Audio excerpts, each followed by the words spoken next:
Scrutiny podcast and professor at the University of Michigan Law School, Leah Litman. Leah, thank you so much for joining me. Thanks for having me. So we have major Supreme Court news on two different fronts, but let's start first and foremost with same-sex marriage, Obergefell. Can you explain what the Supreme Court is looking to do right now? So, Obergefell versus Hodges is the marriage equality decision that struck down state laws that refused to license or recognize marriages between same-sex couples. And what has happened recently is Kim Davis, who is literally obsessed with gay people, filed her latest petition for certiorari, asking the Supreme Court to hear her case. And So in she, asking the Supreme, Kim, oh, sorry, go ahead. and Kim Davis is the county clerk down in, is it Kentucky? Is that correct? Who had Yes. initially refused to give marriage certificates to a same-sex couple, and she got sued and spent a few days in jail.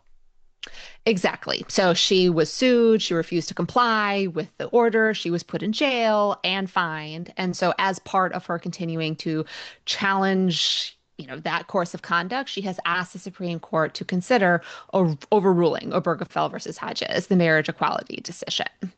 So when is the Supreme Court going to hear arguments on this case? So they won't necessarily hear arguments. All she has done is ask the Supreme Court to grant what's called a petition for certiorari, to consider whether to hear arguments and schedule full briefing. So we aren't going to know whether they are even going to grant certiorari, i.e., hear her case, for at least a few months. Okay. Is there anything to suggest whether or not they might grant her request? So I think the odds are extremely low for a few reasons. One is she's tried this tack before. She has previously asked the Supreme Court to review her case, involving her being penalized, her refusing to issue marriage licenses. In that case, Davis versus Ermold, kind of the same case that she has once again tried to bring up to the Supreme Court. Even Justices Thomas and Alito said this case is not the case to revisit Obergefell versus Hodges. So if even those guys have taken a pass on this case as a way to overrule Obergefell versus Hodges, I just don't see the court taking up that issue in this case. But if Alito and Thomas are both saying this case is not the case to be able to revisit Obergefell, does that suggest that there is openness for them? They just want to make sure that the vehicle that's brought is the correct one so that they have the best chance, the best opportunity to be able to strike it down.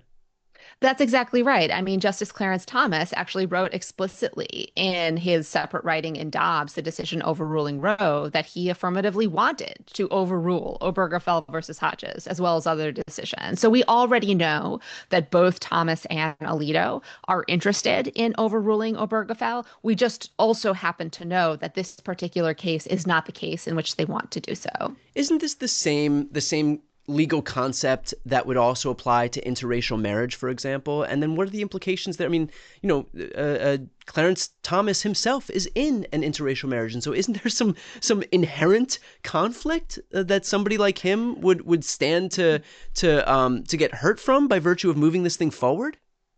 So notably, when Clarence Thomas ticked off all of the decisions he wanted to overrule, on that list were decisions protecting access to contraception, decisions protecting marriage equality. But what wasn't on that list? Loving versus Virginia, the decision that struck down bans on interracial marriage. Now, what he would say is there's a distinction between Loving, the case invalidating bans on interracial marriage, and cases like Obergefell or cases like Griswold, which protected access to contraception. He would describe Obergefell and Griswold as cases involving so-called substantive due process, basically recognizing rights that are not specifically or explicitly mentioned in the Constitution's text, whereas Loving versus Virginia was decided not on the basis of just substantive due process, but also on the basis of equal protection, because distinctions that are drawn on the basis of race trigger the most heightened, most searching form of judicial scrutiny. Now, of course, marriage bans also discriminate, right? And I think violate the Equal Protection Clause. But the decision in Obergefell did not specifically and explicitly say laws that discriminate on the basis of sexual orientation trigger meaningful scrutiny, just like laws that discriminate on the basis of race do. So even if this Kim Davis case is not the vehicle to be able to try and overturn Obergefell, do you think it's a fair statement to suggest that this Supreme Court is just waiting out the correct vehicle and that Obergefell is is at risk, is in some degree of danger. They're just waiting for the right way to be able to do it. I think the more likely scenario is the current court, such as it is more likely to undermine Obergefell, marriage equality, and LGBT rights by recognizing First Amendment exemptions for people who object to marriage equality, to not have to comply with laws that bar discrimination on the basis of sexual orientation. I am not going to rule out the possibility that the current court might, right, one day overrule Obergefell Yeah. versus Hodges. I mean, the Republican Party platform did call for them to appoint justices who would overrule Obergefell in addition to overruling Roe.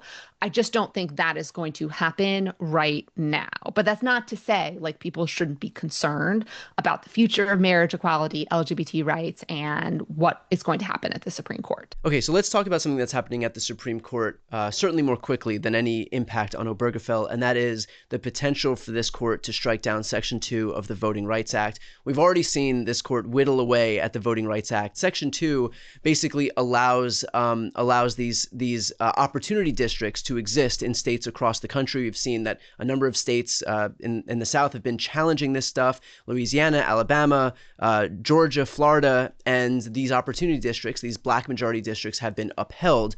What is the Supreme Court looking into now, and what are the risks facing us?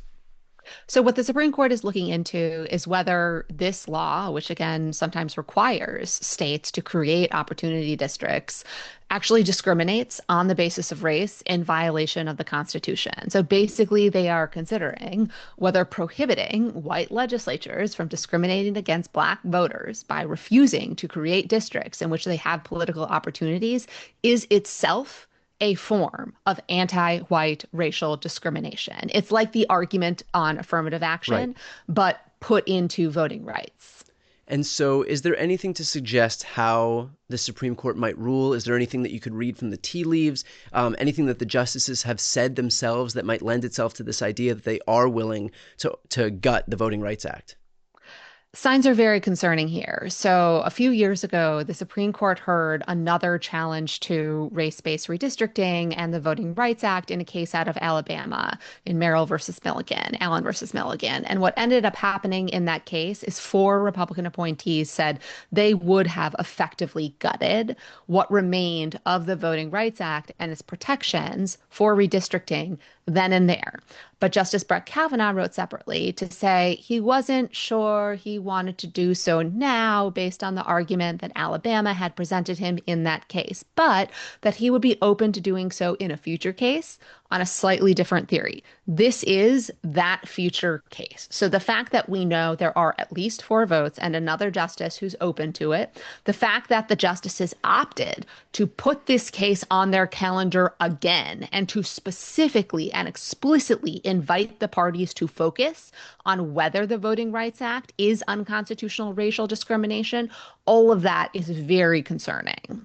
Does the fact that they scheduled these arguments for the very beginning of the upcoming Supreme Court term, they scheduled them for October 15th, does that suggest that they might want this case argued and decided in time for the 2026 midterms, knowing full well that we have a Republican Party that is perfectly content to redraw maps mid-cycle to try and extract as much political benefit out of them as they can? It is a very concerning sign, and I wouldn't rule out that possibility. I mean, as the Chief Justice himself talked about in the birthright citizenship case, when the court wants to go fast, they go fast. And when they want to go slow, right, they go slow. They dragged out Donald Trump's immunity appeal, effectively guaranteeing that he would not face trial before the 2024 presidential elections. Now, all of a sudden, they're in a huge hurry, right, to tee up the constitutionality of the Voting Rights Act. Which by the way, was a case that they decided unto themselves to bring up. Like there were no plaintiffs here that were looking to relitigate Section 2, the legitimacy of Section 2 of the Voting Rights Act. They asked to hear specific arguments on this question that wasn't initially posed to them by the plaintiffs.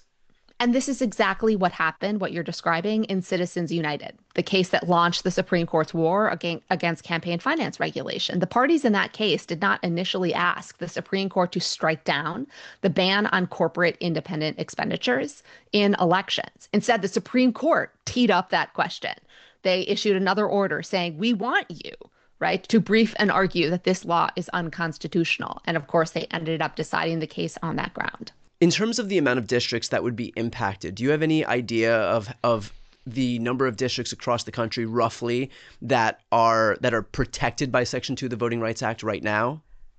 I don't have a complete number about the number of districts that a decision striking down Section 2 would necessarily call into question. I've heard estimates that it might be in the 20s or 30s, but I don't have a firm number. Okay.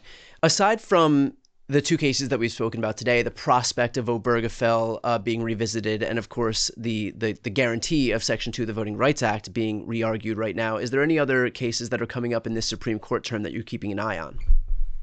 Several big cases. So there is a challenge to bans on conversion therapy. That is, people are arguing that states cannot ban conversion therapy.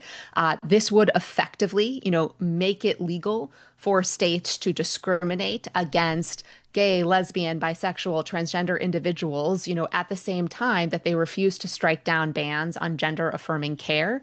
Last term, they're also going to be deciding the question about whether states can exclude trans athletes from participating in sports. They may even decide whether states have to exclude transgender athletes from participating in sports. So those are three of the big cases on the court's docket. And of course, we have no idea what other big Trump-related cases might make their way to the court on the shadow or emergency docket either. Yeah, like legalize, like Trump can just legally kill anybody he wants, like walk into people's houses and well, I got to ask too, there obviously is a lot of negative prospects on the horizon. Is there anything happening at the Supreme Court that might offer any glimmer of hope? Is there any rights that may be protected in this upcoming term? Is there anything that you can look at that you draw some faith from? So the glimmer of hope that I was going to identify was not going to be a right that will be protected, but instead the fact that the court's public approval ratings are plummeting to all-time lows. And I say that as a positive because I truly think that the way out of this is raising awareness and getting people to pay more attention to the Supreme Court and recognizing that the court has to be part of conversations about how to reform our constitutional democracy and get us out of the mess that we find ourselves in right now. Well, that's a great point as well. I would also flag for anybody who's watching, if you'd like to support Leah's work, please grab a copy of her book called Lawless: How the Supreme Court Runs on Conservative Grievance, Fringe Theories, and Bad Vibes. I'm going to put the link right here on the screen and also in the post description of this video. Please, if you can, help support the work of independent media folks like Leah Litman. Thank you so much for taking the time. I appreciate it. As always, thank you.